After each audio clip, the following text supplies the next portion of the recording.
That's right, listener. You are a consumer now. Consume the slop that Netflix give you because that's all you're going to get.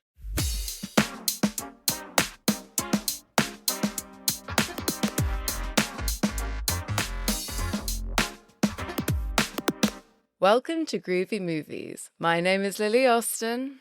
And my name's James Brailsford. Hello. Hello.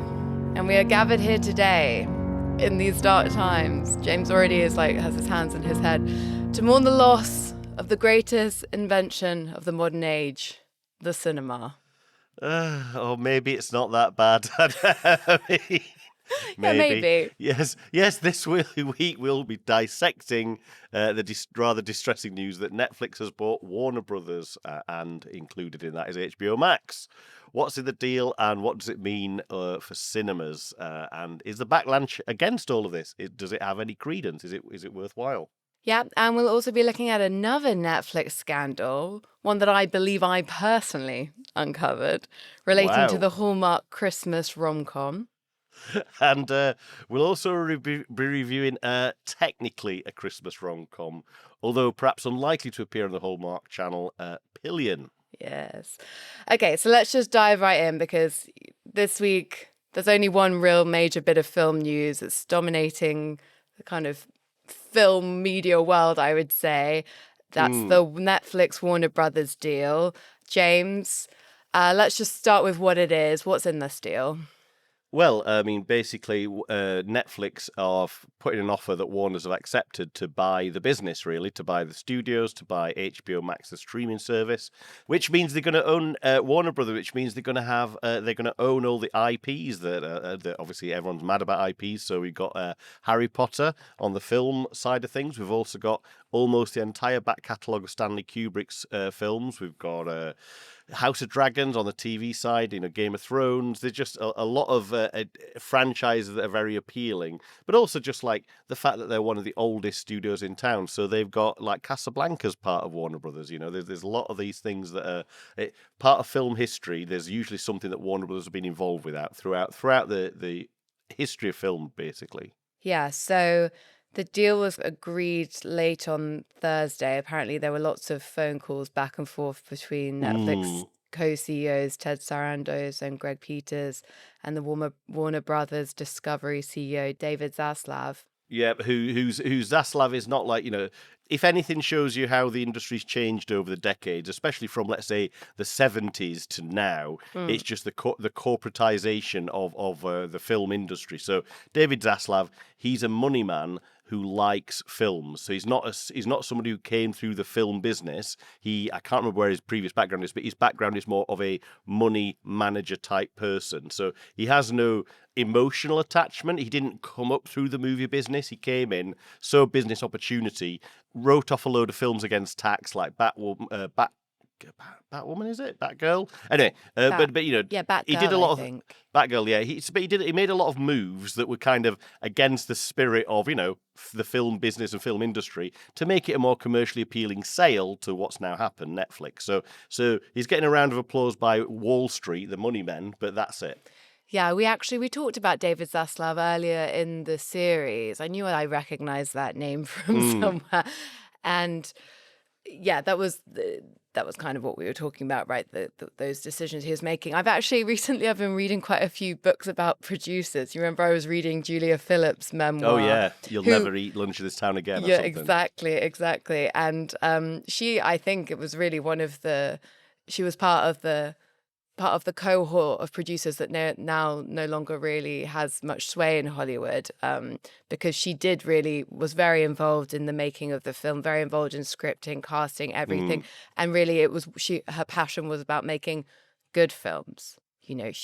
Her first film, The Sting, won an Oscar, and is, what does Oscars really mean? But it does tell you something, right, about the quality of the film. And now, more recently, I've been reading High Concept about Don Simpson, who was one of the executive producers who completely changed the film industry into not about quality, but as the title suggests, high concept, mass entertainment movies that are just that people refer to as films as like watching it MTV on the big screen, these kinds of Yeah. things.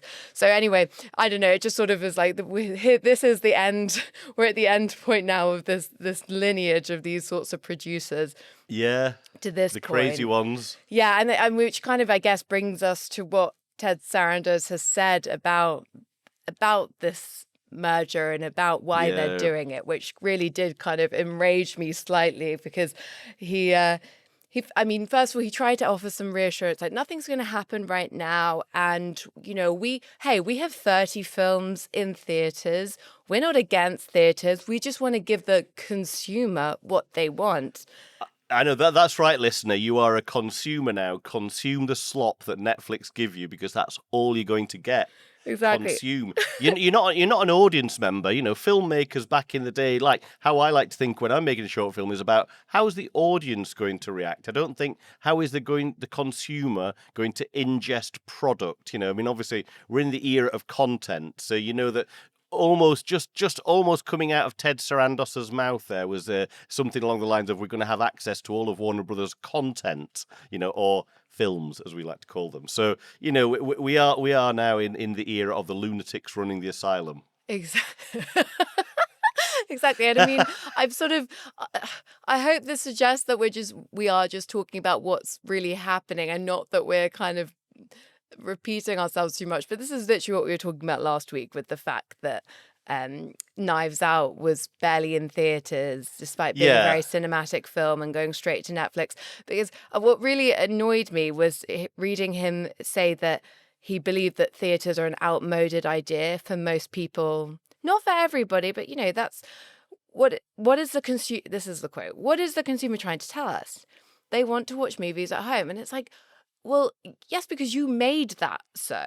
Like, you are the one. Like, Netflix made it. The industry disruptor, yeah. Yeah, that it's not that people don't want to go to the theatres. It's just that you made it much, much more easy for them to just watch it at home and have promoted that idea. It's not that there's literally no interest and we're just giving the people what they want. Because before Netflix came along, people happily went to the cinema. And look, like we have to acknowledge the fact that, it does tell you something that people are choosing this over that, but it just annoys, it enrages me to think that this is all I'm doing is giving people what they want. It's what like, they no, want. you're not. Yeah. You're changing. No, it's not. You're changing the landscape to suit you to make money, and you're completely damaging, if not destroying, an industry that is very, very precious and important, I think. And and I don't. Yeah, I completely agree with you, Lily. Yeah, I couldn't. You couldn't have put it better myself. Is that it's not just that it's a meaningful ecosystem. It's that it's a profitable business when run correctly and when run well. It makes real actual money rather than being propped upon lots and lots of debt. So anyway, and as well, as much as they're paying at the most lip service to preserving the theatrical experience. I mean, already Ted Sarandos has said, "I'm not against the theatrical experience. He's just against that big theatrical window." 30 days, that's far too much. We've got to have that. It's like, so you're essentially saying you do hate theatres and you want to kill the business, Again, it makes me so annoyed. I'm like, I'm sorry. So what about that is like not serving the consumer, as you say, because it's like you're against that because you want everything to be on Netflix so people will watch it on they'll subscribe to your platform. Well, that's why, right? But that's why. But here's the thing as well, Lily. I don't think is like pointed out enough, and I did some research this morning just to make sure that I was correct in this, right? So here's the deal with Netflix. I mean, for example, I have some dealings with Netflix at a very third-party distance because I created music over lockdown, and that music is now for general sale, and you can use it in your film and TV productions. Do you get in touch, listeners? Yeah, in fact, James made the theme music for Groovy Movies, so you can tell he's a very talented man. Thank you very much. So the thing is, when I get my residual payments, when I get something on the BBC or Channel 4, I get it's maybe a couple of quid, maybe 30 quid. That's okay for like a few plays of my song, right? That's kind of what I expect for this. That's when it's on a terrestrial channel. When it's on Netflix, I get like 0.01 pence, and this thing's getting shown worldwide. I get like literal pennies, okay? And you can see the difference, because here's the thing, Lily. Netflix have a contract. They have a completely separate contract that pays out a much reduced rate of residual payments, like the extra payments you get for being an actor or being a writer or director. Back in the day of terrestrial TV, that was a very good income stream. Like as a director, for example, you got paid a set fee. Let's say it was $8,000 for directing an episode of a TV drama. The very first time it was repeated, you got 50% of that fee again. You got 50%, so you got $4,000, let's say. Then you got another 50%. So you got a decent amount of money just from it being repeated. Not on streaming, you don't. You get pennies again, right? But so here's the point, Lily. Here's the point: is that if Netflix did release any film on physical media, they would pay the proper rate of residuals. Whenever Netflix release a film into the theaters, for that window that it's in theaters, they have to pay the proper going rate of a film. So they have to pay the residuals for that. They have to pay the repeat fees for that. So can you see now how there is a huge financial interest in them having nothing to do with the theatrical industry, having nothing to do with physical media releases? So if you want to make sure you've got a copy of your favourite film from Warner Brothers on physical media, I would say buy it now, because it will probably be in Netflix's financial interest, for the only way for you to access that is via streaming, so they don't have to pay the older, I would say, decent residual fees. So that's who's in charge of Warner. Somebody whose business model is based around doing nothing else but streaming, because it makes them more money. God, this is just so depressing. Okay, but hey, we're holding out hope because obviously Donald Trump might block it. That's what I was going to say. Okay, yeah. So maybe actually before we get on to what can be done to stop this, because that's what we want, guys. We'll have our cards on the tables. We do not want this to happen at all. But if it does happen, what does this actually mean? Let's just make that super clear. What does this mean for cinema? What does this mean for the film industry if this goes ahead? If this goes ahead, well, I think we've kind of touched upon it, is that the theatrical window will kind of it may as well not exist. It'll be essentially what we're seeing with Knives Out, what we're seeing with Narnia next year. Is it'll be a 2-week limited run, then it'll disappear onto streaming. So and probably only for films that are considered award worthy, I guess, maybe. I mean, or I don't know. I mean, honestly, what will be the point of putting on any Warner Brothers film out in cinemas other than for that reason? Yeah, so yeah, it will become a much more cynical advertising. People will filmmakers will make less money from working on films, because they will only get like this tiny limited release, and then it'll be on streaming where they get back to their streaming residual payment. So artists and people working in the industry, they will get paid less. They will get less of a living, which is already happening now. That's what a lot of the SAG-AFTRA and Screen Actors Guild strikes were about. Not just AI impinging in jobs, but also, can we please not get these terrible residuals because we can't afford to live anymore? You used to be able to make a decent middle-class living off working in the industry, and now it's like keep seeing these stories about you can't do that because Netflix don't pay residuals. Yeah, so basically, we're seeing it already. We've talked about a lot. It's been a very negative series. Maybe the whole group has this negative undertone, because the industry has been struggling so much, particularly since COVID, and then with the strikes on top of that. But this year in particular, we've really seen it. I mean, it was shocking to me to realize that Warner Brothers, their last film of the year was One Battle After Another. That came out in September. They didn't have anything else on their slate for the rest of the year. Are you kidding me? We're about coming into Christmas, Halloween, nothing, no films for any kind of audience goer. And so I think we already have this very, very light offering at cinemas.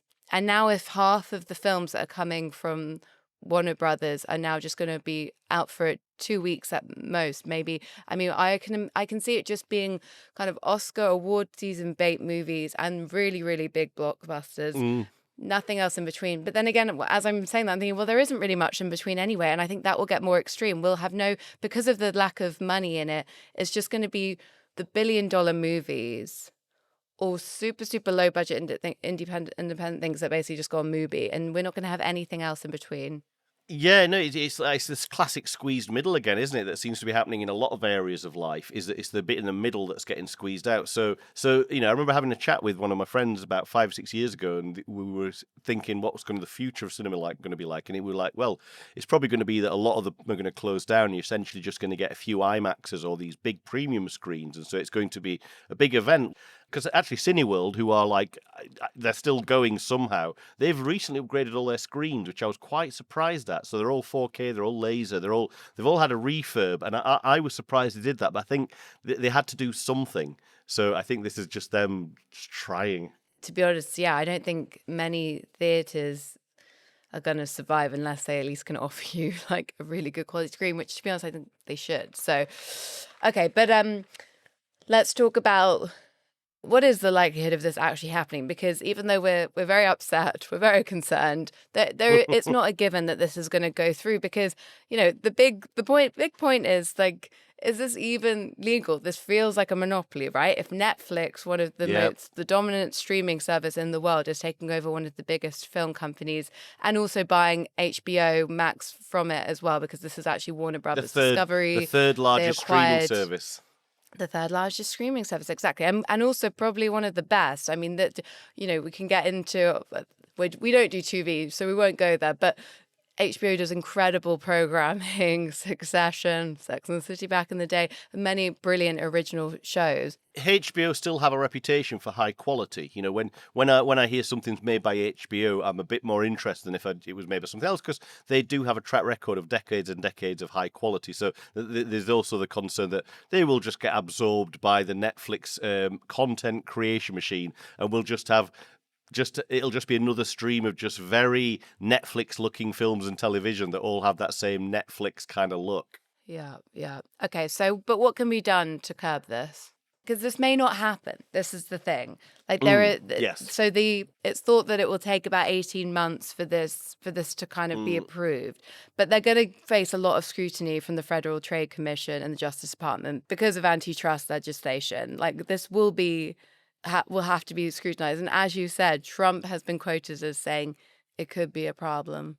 So yeah, if Trump turns out to be the savior, James, of cinema, I'm just like, I won't even know what to think. But again, it's like the stop clock analogy. Yeah, right? no, exactly. I mean, look. The other thing I agree with Trump on is he says that Coca-Cola with proper real sugar in it tastes better than high fructose corn syrup. I agree with him on that. I disagree. I really like a Coke Zero, but okay, yeah, there you go. There is something we can agree on. Syrup. Anyway, but anyway, the point is, it's too sugary for me, the real one. Anyway, let's not digress. Anyway.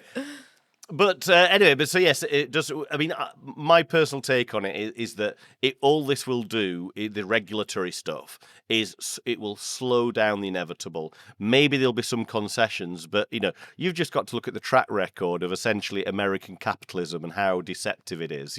I mean, let's say they say, oh yeah, we still respect the theatrical window, but they've done no respecting of the theatrical window, the entire existence that Netflix have been on the earth. So, there's nothing about Netflix's past behavior that makes me think, oh yes, they are going to respect.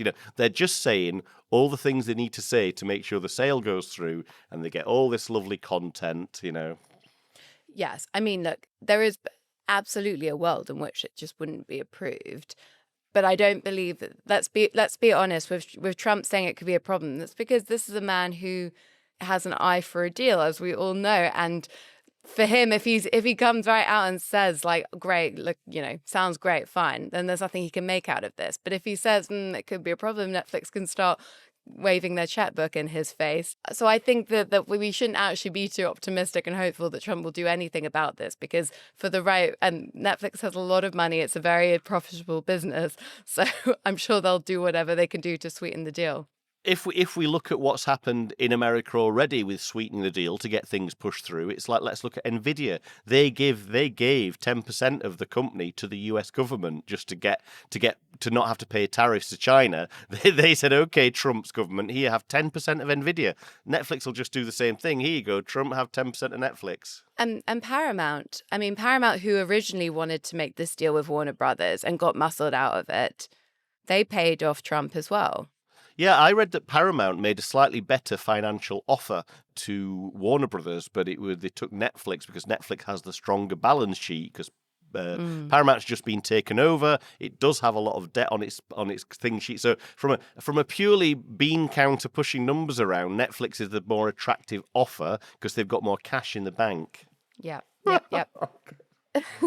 Yeah, I Sorry, mean, sorry. Can I just tell you my specific fear, Lily? That I think I've saved it for the podcast, so I've told it already, right? But I've got a lot of anxieties about this deal. There's a whole range of them, but I've got like a very specific one, which is Warner Brothers, like a lot of other major studios, they have a massive film archive, the physical archive of all of the camera negatives of every film that's been shot, from small films that we've forgotten from the 1950s to every single film that Stanley Kubrick shot, right? They're all preserved in salt mines, right, in America. And I'm just waiting for the bean counters at Netflix to go, why are we paying X amount of millions per year for a salt mine storage facility? Can't we just scan them all at 4K and then just trash all these negatives? That's, they've got, because you got to think, they have no respect for physical media. They literally are, let's stream everything. So fuck it. Let's just scan everything, just trash the negative. We don't need to pay for this salt mine. Physical media. God. Oh God. I mean, it's frustrating because there are examples of countries that are pushing back. France, for example, has always come up against Netflix. That in France, you have to wait 15 months after a film has been out in theaters before it goes on Netflix. Really? Yes, because they're so protective of their theaters. Theatrical windows. And yeah, exactly. And we saw with Cannes, there's been a bit of drama with the Cannes Film Festival because they refused to let Netflix films be considered because they weren't in theaters for long enough. And so, these local regulations can be enforced. And yet, yeah, we see time and again these bigger countries basically not caring and prioritizing their own pocket over anything else. Boo. So it's all very depressing, very grim, very scary. But yeah, we'll watch this space. We are 18 months out, but obviously with Trump being in the White House, who knows? I don't have a lot of optimism for what the result will be. But we've had all the unions already coming out and expressing their concern. Christopher Nolan is the head of the Directors Guild of America, and they're like, oh, the bat signal's gone up. They've all gathered together. They're having a meeting. They're going to fight this thing. So maybe Christopher Nolan will head the opposition and the battle and save us all. Yeah. And of course, this is Christopher Nolan going up against Netflix, but also going up against his former production company, Warner Brothers. Yes, essentially, they've got the negatives. They own the vast majority of his back catalogue right now. Is in Warner Brothers / Netflix's hands. Yeah, so that's he's got skin in the game. God, it's just one battle after another, isn't it, for poor Nolan? Hey. Okay, well, yeah, let's watch this space. But listen, yeah, before we leave, listeners, if you are listening to this going, no, James Lilly, you are not seeing the sunny side of this setup, tell us in the comments. Let us know what the positives are, because we need them, okay? Yeah, please. And please don't let it be, I get to watch Batman Returns. That's not that's not allowed. Laptop. Yeah, just because your convenience of access to more Warner Brothers content. That we're taking that one off the table. That's the obvious one. Yes, well done. But was it worth it? Was it worth it? At what cost? For me, the real sad thing is that we get occasionally invited to press screenings. Well, Warner Brothers has always been the most generous, so they do They do screenings for journalists, but they also do bigger press screenings for a broader audience. So when we went to see One Battle After Another, for example, I don't quite know how people in general get onto these lists, but it's a big swathe of film fans, and they are generally big fans. Like when I went to see Superman, there were people in costume, and it's always a big cinema in Leicester Square that's completely filled out, and it's obviously it's all part of getting the word out there to go see this film in the cinema. But I think, as I said last week, it's with Frankenstein. They didn't even want me to talk about the fact that the film was in the cinema if I reviewed the film. They just wanted to wait to talk about it once it was on Netflix. So I can just see that that's not going to be a thing anymore. There's going to be no money being put into that part of the film as seeing it actually in the cinema. We're probably not even going to get interviews with actors, there's not going to be press tours, and all those fun things that add to a film's engagement. It's just going to go. Yeah. Sorry, we've talked for half an hour about this because there's just so many Shit. so many negative points to talk about. Guys, I'm sorry, but Sorry, let's okay, let's move on to a different but other Netflix controversy that I myself have spotted. So this is your investigative journalism coming out here, Lily, is it? Exactly. My first, potentially only foray into Scoop. investigative journalism. This is my scoop. Well, basically, I noticed a couple of weeks ago that there was an article about the fact that Frankenstein had lost the #1 spot on Netflix to an unexpected competitor, a film called Champagne Problems. So Champagne Problems is a Netflix original holiday rom-com. And it's giving Emily in Paris, I have to say. It's about an American woman who goes to Paris and falls in love with the son of someone she works with or a colleague. I'm not going to lie, I've not seen the movie, but it did pique my interest because as far as I was aware, holiday rom-coms, you say that you think the Hallmark Channel. It's famed for its holiday rom-coms and its countdown to Christmas, which starts, I think, around October. And throughout that period, you can only watch Christmas movies on the Hallmark or Christmas programming on the Hallmark Channel. Most of which is like rom-coms. No, yeah, I mean, from my little research into this all kicked off around 2009 when the CEO of Hallmark wanted to get the network to lean into Christmas programming.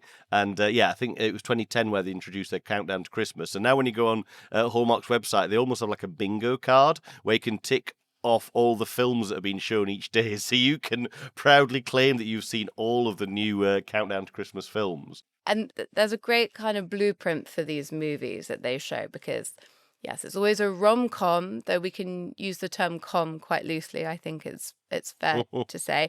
They're pretty low budget, always about a middle-class family, and there's always a very punny title. So, for example... Haul out the holly. Yeah, we've got, well, actually, not always punny, just like Christmas Cookie Catastrophe. I mean, what is that? But Christmas Under Wraps, Three Wise Men and a Baby, It's Christmas Carol, a gender swap version of A Christmas Carol. So they have fun with it. But yeah, okay, so what I'm really getting to with this is that this is Hallmark's world, and yet we're seeing the rise, the uptick of this same kind of movie on Netflix, because since 2017 there's been a rise of these movies, I think, and some of the things that are notable about that, well, one of the things that notable is that they have more money behind them. So we've had Lindsay Lohan, for example, fronting a couple of these movies. So most recently, Our Little Secret, and before that, Falling for Christmas, both of which were big hits on the platform. And and the other one that I really appreciate in their stable was 'Twas the Text Before Christmas. That was a good one, no? Excellent. So two things.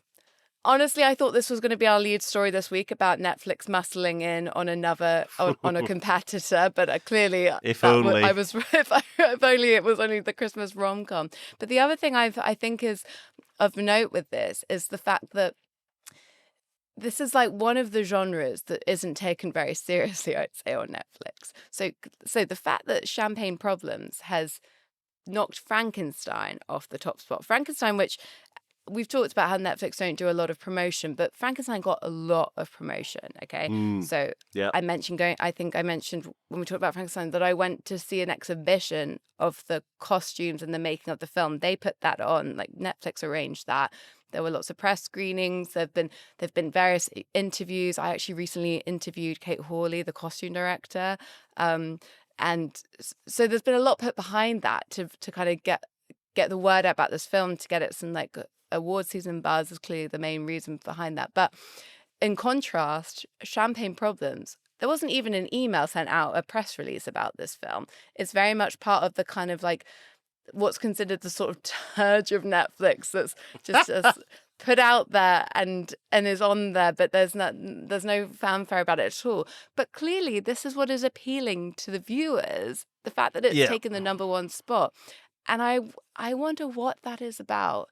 And is that very fair to their consumers that they care so much about? They're consumers that tell them things rather than the consumers that they exploit. Anyway, so yeah, I mean, this is a very typical Netflix thing. Is we've got to remember that Netflix, I mean, we would not be mentioned really much. It's a technology company, and one of the core parts of its tech is its use of algorithms to commission shows. So not just so a lot of the commissions that are made, in fact, probably most of them have some kind of algorithmic underpinning, saying that there's a niche of like I remember, for example, first hearing about this when it was House of Cards that was being commissioned, is that the algorithm had told them that there's like a group of men between like 20 to 35, and they all like films starring Kevin Spacey, and they all like thrillers, and they all like this. So the algorithm basically said, let's make House of Cards starring Kevin Spacey, and of course it went on to big success for the first few seasons.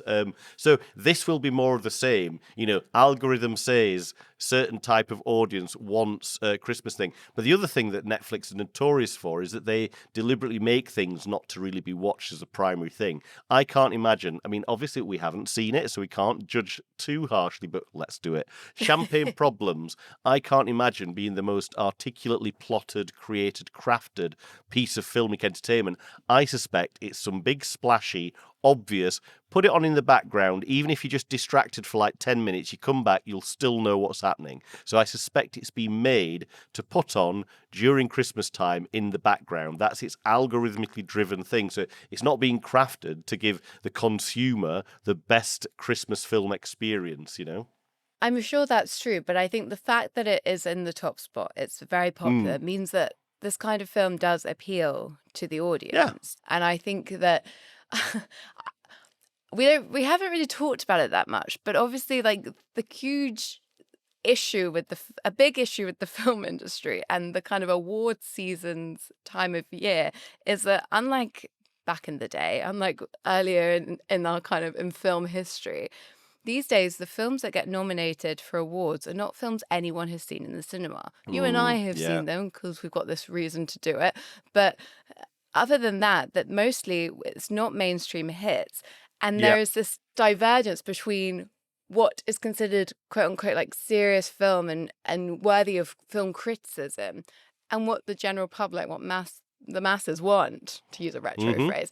And I think that this is a great example of that. There's no acknowledgement of these Christmas films coming out, even though for the last few years they've been doing it. Was since 2017 was what we have here in our notes, that they've been successful on Netflix, and there isn't any kind of acknowledgement of that.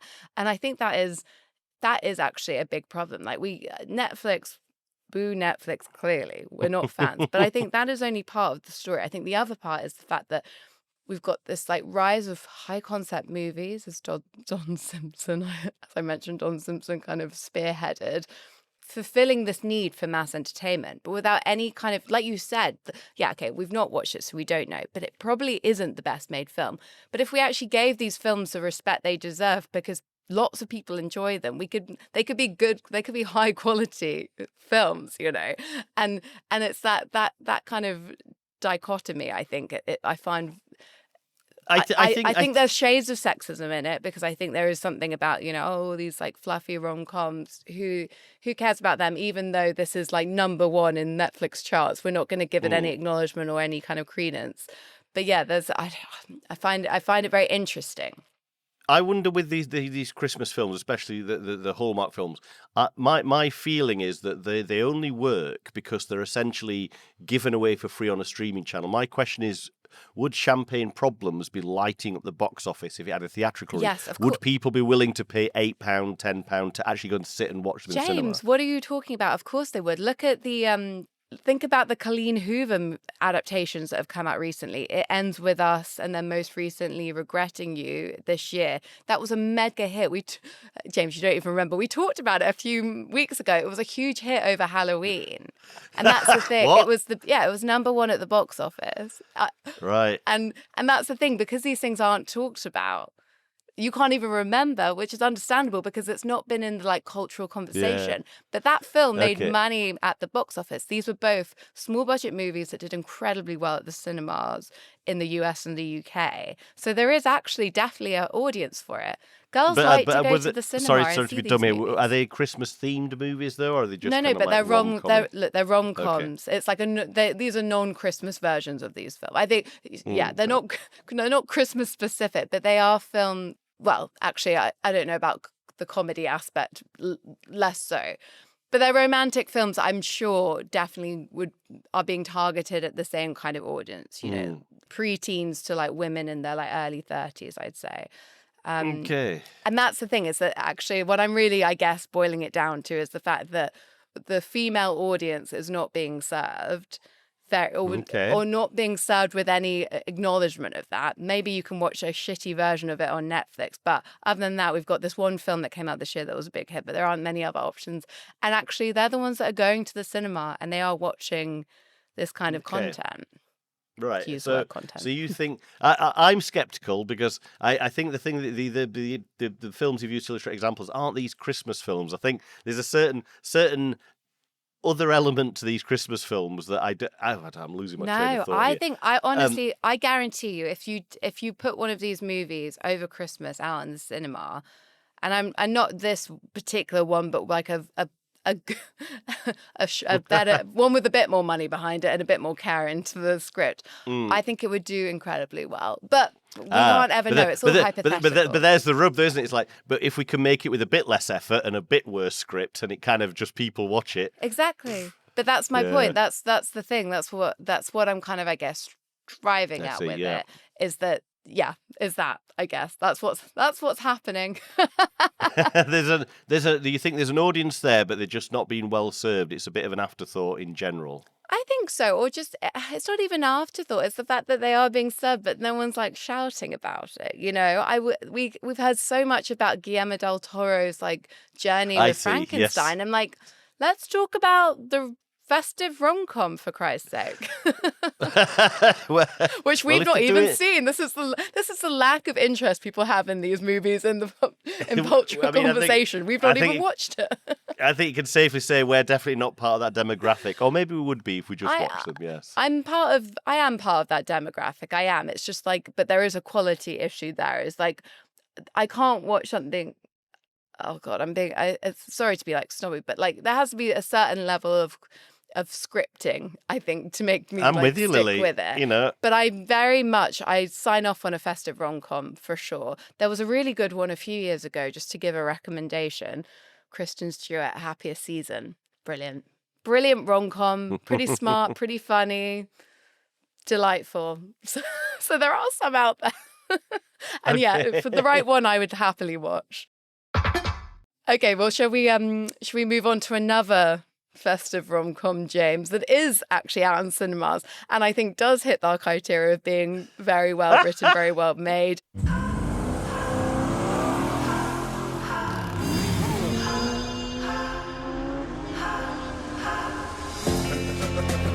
You never been with a biker then?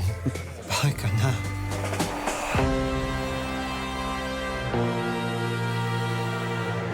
What am I gonna do with you?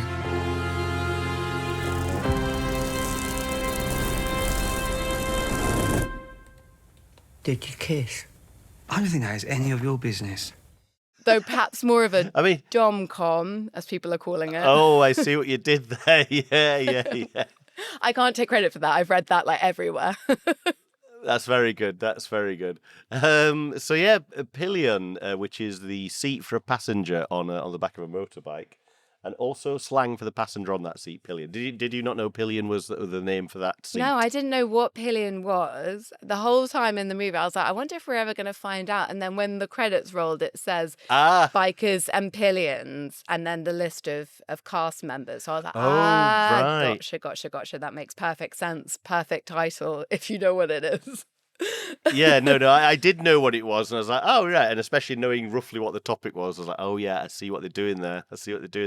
Yeah. Okay, so this was directed by Harry Lighton, and it stars... First-time director, debut feature.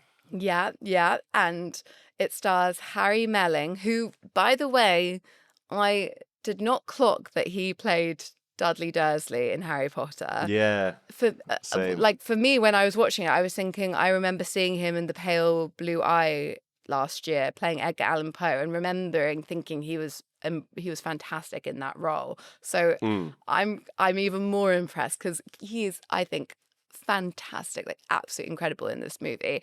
And he plays Colin, who's a socially awkward park attendant who still lives with his parents in the suburbs, and he's gay, and his parents are endearingly very supportive of that, but Trying he's to single. trying to set him up on a date with another guy. Yeah. When in one of an early scene, he sings in a quartet.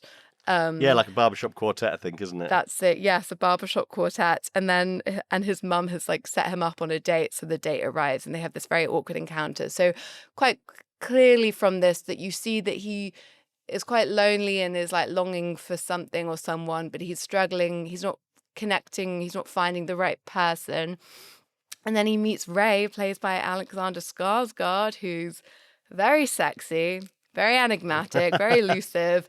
And Ray introduces Colin to the world of BDSM by I don't know what the right phrase was. I wrote enlisting him as a sub. I'm not sure if enlisting is correct, but and they kind of embark on this very intense and quite troubled but relationship, and we kind of see Harry go on this journey because it's his first ever relationship of like discovering what he likes and what he doesn't like and what he wants.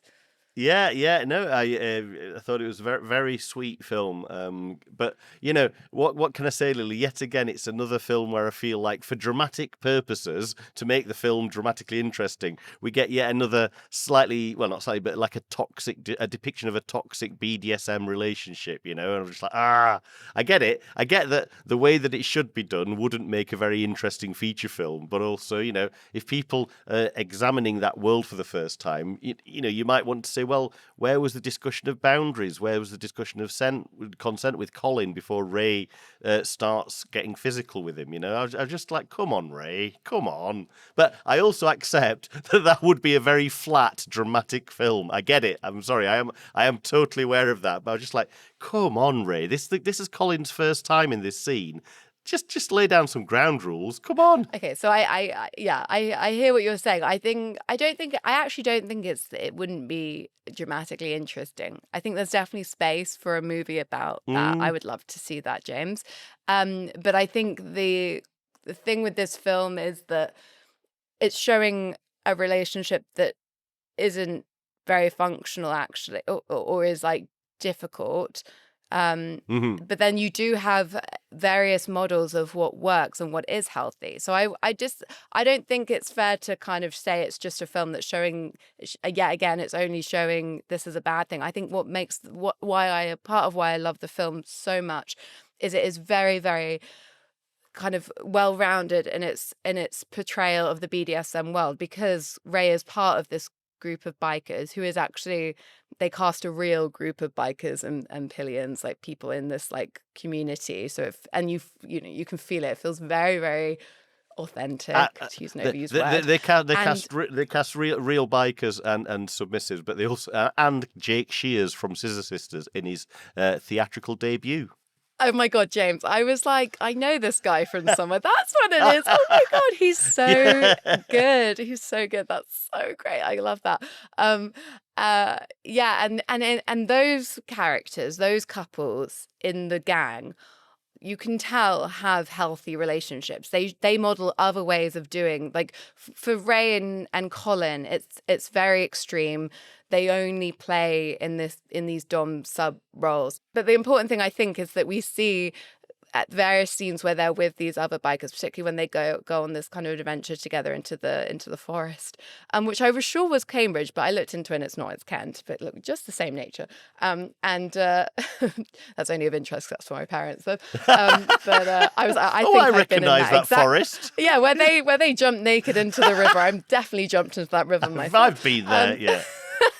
But they're tender with each other. They're caring of each other, and they're not, it isn't a 24/7 BDSM lifestyle. They do also live outside of that. It's not all about sex. They are just normal people, you know. And I really love that the film shows that.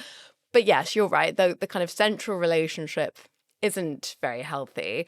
And it's like, but it's so well done, I think, because it's hilarious for one thing. The really funny thing is like the butting up of to use a turn of phrase, the butting up of Colin's parents and their world against like Ray's extreme and austere kind of world and him of being a biker. Their interactions are so funny, but it's also very tender and really moving. I cry in like a few moments during the film. It was so like beautifully done.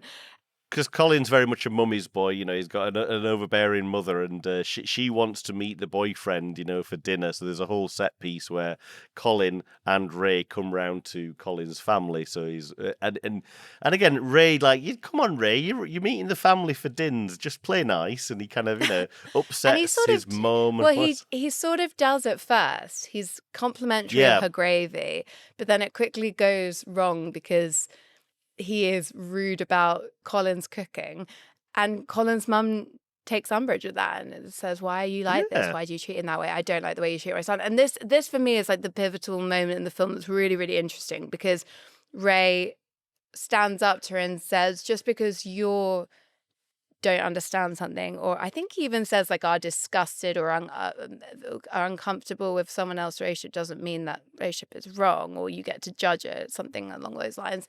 And it's really interesting because what he's saying is absolutely correct in a broader sense, but she is absolutely correct to not be happy about how he's treating him, because it isn't nice. And it's not just simply Ray's putting it down to her not liking gay BDSM, but we know this mother is incredibly supportive and encouraging. She was very excited about him going on the date with Ray originally and him getting involved with a biker, but she sees that Colin isn't happy, and I think that combination is really beautiful. Well, maybe beautiful isn't the right word, but just beautifully done. Yeah, it's beautiful. Like just to be clear, I thought it was a very good film. I just found myself I wanted Ray to be less of a dick, but that's what makes him the character is. I get that, and I loved the bit towards the end of the film where essentially Colin, he says he needs like a day a week where they're not in this dom sub dynamic. He just wants a day a week where they have like a regular relationship, and that's kind of what happens. And I would have liked to have seen that Ray earlier on. What can I say? But of course, that's the whole point of the film. I know, Lily. I know. What can I say? I can't help how I feel. That's just how it is, you know. But I know, I understand.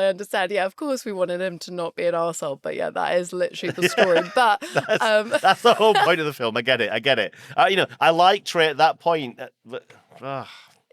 I know, but it's, oh God, it's so, for me, it was so utterly relatable that it's whatever first relationship you have, and actually every relationship after that, these relationships teach you about yourself and what you want in life. And it was really, that's the whole arc of this film. Like, the purpose of Ray is to be this arsehole within the story, because the film is really following Colin go on this kind of journey of discovering who he is, what he wants. Mm-hmm. And as a viewer, you're watching it constantly wondering, is this what he wants? Because it doesn't seem like it is fully. But then you're asking yourself, am I just judging this dynamic because it's not what I would want? So I was constantly thinking about that during the film.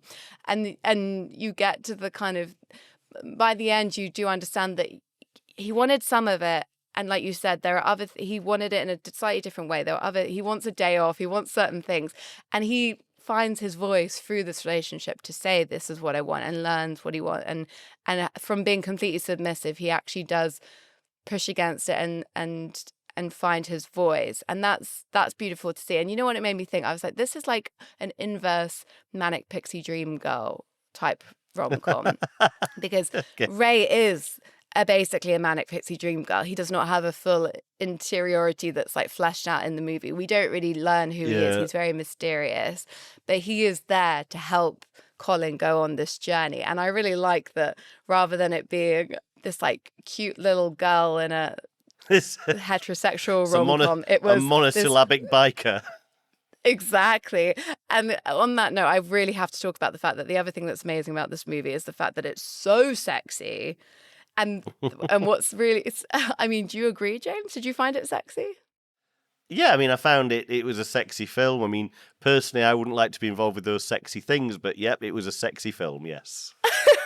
Well, for me, I was just like so pleased because those sex scenes are so awkward and unglamorous. They very deliberately didn't want to film, they didn't want to, like Lighton has talked about how he didn't want it to be like perfectly polished, hands grasping sheets, not showing the kind of the changing of positions or whatever. You see everything in this film. It's really very realistically shot. And I'm not sure I've ever, that in particular, that first date scene is just amazing because I don't think I've ever seen anything like that on a kind of a mainstream film before.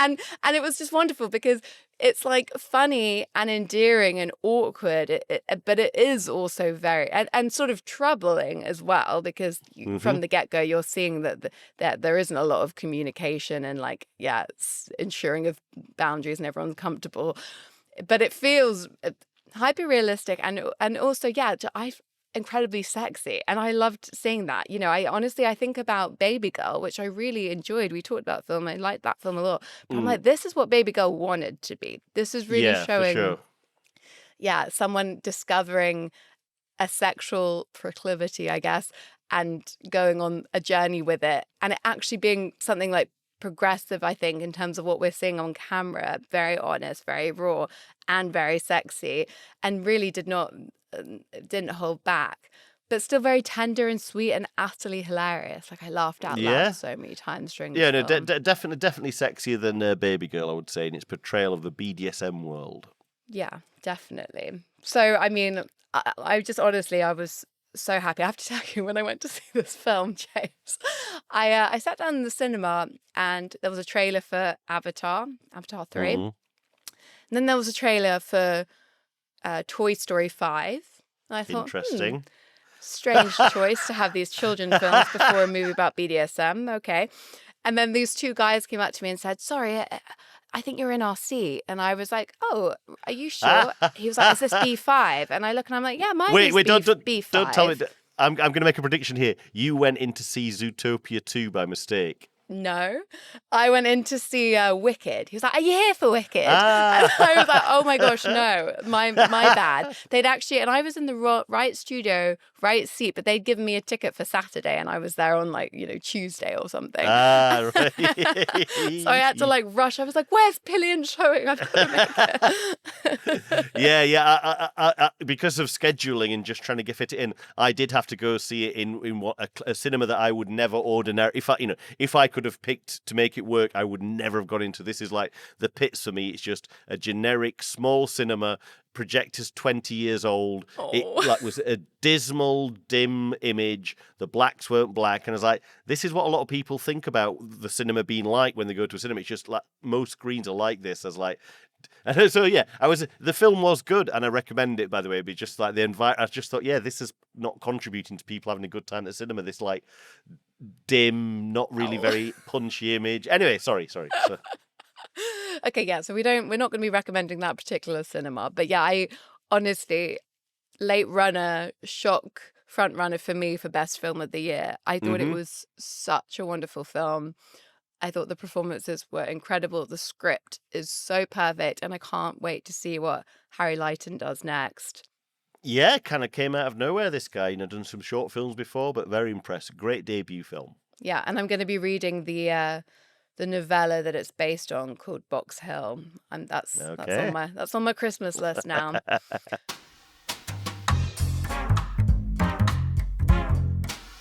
Okay, well, to finish up on that note, and given that everything that we've talked about this episode, for our recommendation, James, what are we saying? Just go to the cinema. Just go to the cinema. Please, right? God, go to the cinema. Just go. Any. We don't mind what you see, though I would strongly recommend Pillion, seriously. Like, it's the perfect. It's surprising that it's a Christmas film, but it is set at Christmas, so it's perfect for this time of year. But whatever you want to see, just go and enjoy the communal experience. You know what I was actually thinking about this a few weeks ago, James. The thing about the cinema is it's actually the perfect activity for everyone. But we talk a lot about these days about losing your social battery, not always being in the mood to socialize, it's self-care, all of these things. The cinema is perfect in this regard because it is a communal experience. You get the pleasure of being around other people, but you're in the dark, you're not talking, you're having a solo experience watching this film, but you're with other people and there's nothing like it. It was so wonderful watching Pillion and have all these people around me and everyone reacting. Oh, same. It was to a good the audience movie. film. Absolutely. So we have to preserve this. It's such an important thing. And yeah, look, I watch things on streaming. I'm not saying I don't. I have a Netflix account. This is part of life today. But there is nothing like that experience of going to see a movie. And yeah, it's whatever your mood, you can go see a film, whether you're in the mood to talk and engage with people or you just want to be on your own. You'll get fed, but also without diminishing your social battery if that's how you're feeling. So it is like ideal. And, and of course, where else do you get to experience sound on such a large sound system that surrounds you, So it's a nice experience you don't get at home, and even people with home cinemas don't have them to the kind of the size and the scale you do in a cinema. So there's a lot of things that I enjoy about going to the cinema, and I think we just need to keep going. And do look out when you're booking a ticket, just be a bit more active. I always look and make sure if the screen says the word laser next to it. If it says the word, because nowadays Odeon and View cinemas are doing that to their screen, so you can tell just by looking now when you book, if you're going to get like a slightly elevated experience, which again, it's your money, you may as well go for the better, because Odeon and View don't care if you go to one of their bad cinemas or one of their good cinemas, they just want your money. So, a bit more proactiveness, which you shouldn't have to be, but you're a consumer, remember? That's what Ted Sarandon says. You're a consumer, so just consume, right? But more specifically, if I was to recommend something to go see at the cinema, but go see anything, but maybe see a Warner Brothers re-release, because you never know where they're going to be in a couple of years' time. So right now, for example, The Shining is getting a 45th anniversary, weird anniversary, re-release in the cinemas. In fact, I'm not sure how widespread this is in the UK, but in the US, it's getting an IMAX re-release. So this is a chance to see a Warner Brothers produced film where it should be seen in the cinema. And actually, that teases us up nicely for our final episode. In a couple of weeks' time, we'll be discussing The Shining amongst other Kubrick movies. So take the opportunity to go see it, and then you'll be ready for that episode. Absolutely. All right, guys. Well, thank you very much for listening to another episode of Groovy Movies. Thank you very much. And if you could leave us a like or a nice review, that all helps get the podcast out to a larger audience. So we'll see you next week. Bye, guys. Bye.